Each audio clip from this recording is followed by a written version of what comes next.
Welcome to this section on theoretical perspectives. My name is Dr. Paul Naduku, a lecturer in psychology, University of Ghana. This section and the next section will deal with theoretical perspectives in psychology.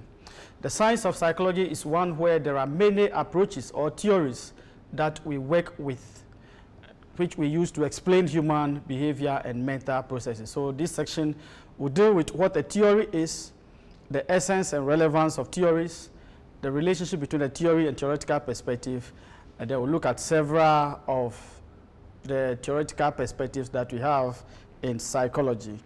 We'll deal with part, and then in the next section we'll deal with the rest. So let's say, what's a theory? A theory is basically a group of logically organized laws. When you have an idea that you think that is how things are, but you have no facts to back it, that is called hypothesis. If you have facts that supports this hypothesis, and it has been supported over and over and over again, then it becomes what you call a theory, more or less an organized law, which we use to explain much of the behaviors and mental processes that we have. So a theory is an explanation of facts and relationships in science. It's an integrated set of principles that organize and predict observable behavior or events. So that's what we should note about a theory. We first have hypothesis. Once a research has confirmed the hypothesis, others have also confirmed it over and over several times, then it moves from being a hypothesis to a theory.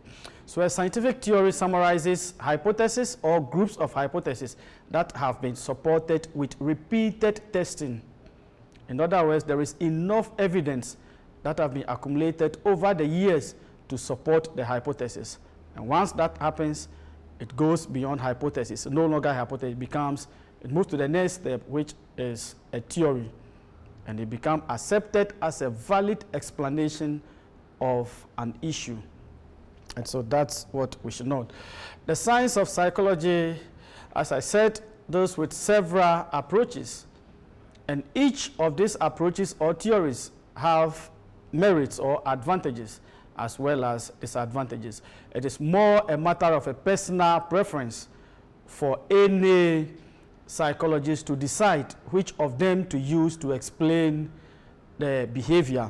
Some take a bit from each of them to get their own perspective. Others hold on to just one. So it is worth understanding each of these perspectives in psychology, and then you decide which of them you think you will be able to use to explain behavior. So there are various approaches in psychology, and an approach is simply a perspective that involves certain assumptions or beliefs about human behavior. That is the way they function, which aspects of them are worthy of study, and what research methods are appropriate for understanding this study. So what it means that if you pick a particular approach in psychology, then you are limited to certain tools you have to use if you want to work with that approach. You are limited to it. You can't use certain tools anymore. You just have to stay to that. And then your focus as to the kind of explanations you'll be given for behavior will also be determined by the type of approach that you select. So there are several different theoretical approaches. Some have subdivisions within them. So this section is just to give you a broad idea about the key ones that we have in psychology. So the first one we'll look at is biological perspective. Biological perspective or biological approach. What do they say about behavior, or how do they try to explain the human behavior? For the biological perspective, it's based on the assumption that all behaviors correspond in one way or the other to the activities of the brain and the nervous system. The biological perspective believes that our behaviors are controlled by hormones and things that happen in our brain as well as the nervous system. So they seek to understand the link between both electrical and chemical activity of the brain, the chemical activity of hormones, heredity on the other hand, and the link or the influence they have on behavior and mental processes. So they believe that human beings differ because we are born with different genes and we develop slightly different brain and hormonal areas. So their explanation, as you can see, is basically on the biology, our genetic makeup, our makeup, most often which we do not have control over. So some of the issues that would be of concern to somebody holding on to the biological perspective would be, how does the brain work? How is it related to our thoughts and our feelings and abnormal behavior? Do certain genes that we inherit from our parents predispose us to certain diseases and disorders? There are certain genes when we inherit from our parents makes one to become alcoholic, make one to get depression and things like that, and how are messages transmitted within the brain. So this is basically what the biological perspective will be concerned with, trying to explain behavior based on our genetic makeup, the working of the nervous system and stuff like that. The next perspective we'll look at is evolutionary perspective. And they believe that all the behaviors that we exhibit are because they have some kind of survival value, and so they have been handed over to us from our ancestors. So because they have survival value, they have been handed over to us. So they look at how evolution of behavior comes about and how that influences what we do these days. So they believe that much of human social behavior, such as aggression behavior, mate selection, they have hereditary basis. They believe that every person wants to marry a partner who is healthy, who is beautiful or handsome, because it has some survival value. It will make your offspring live longer. They will not be prone to diseases. So those are the things that they look at.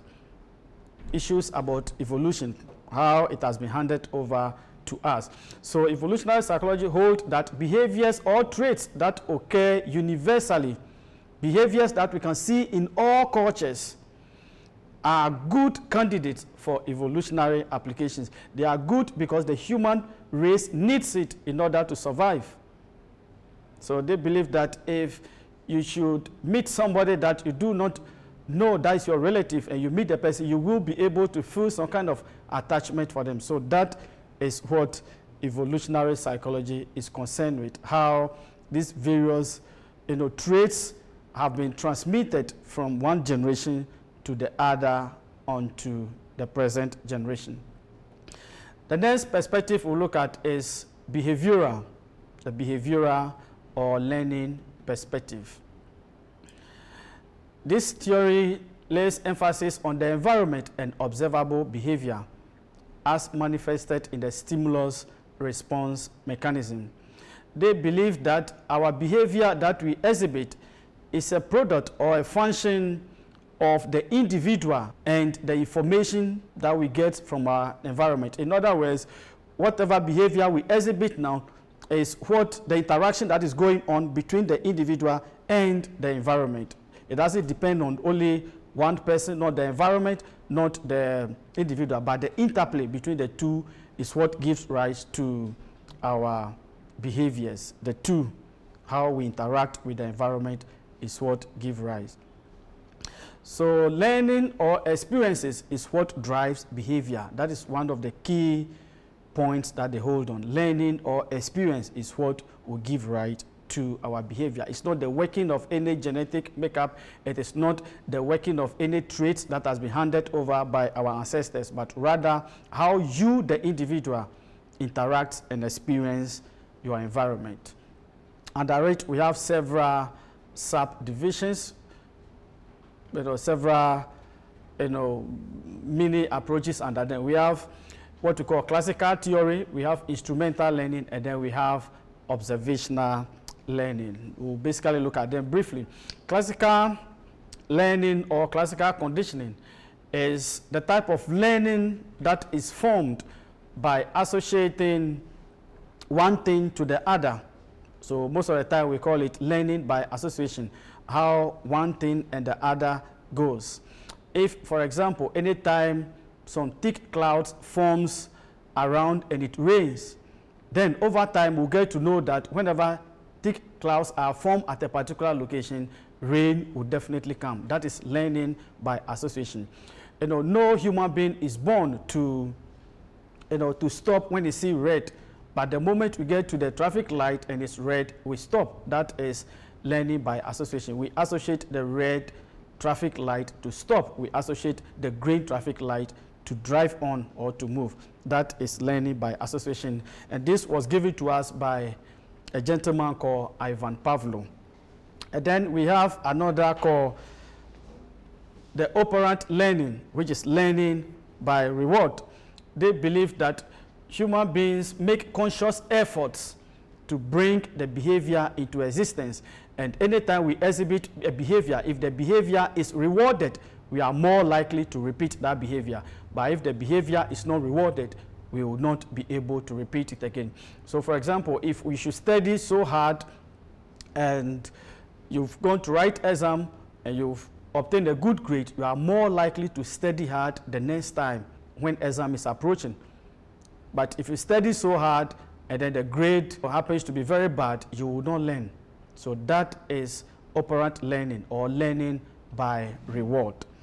And then we have the social learning or learning by observation, which we also call it imitational learning. It says that most of the time the behaviors that we exhibit is not because we are being rewarded, it's not because we are associating one thing to the other, but it's because we see others exhibiting that behavior. That is why we also exhibit them. Because others display that behavior, that is why we also do them. And it happens all the time. These days when the celebrities wear some dresses, everybody wants to wear the same dresses. That is learning by observing. You see others do it, and then you also do it. Sometimes we refer to it as monkey see, monkey do. What you see others doing, you also want to do it. Imitational learning or observational learning. So these are some of the key theoretical perspectives that we'll have to look at. In the next section, we'll look at some more. Thank you.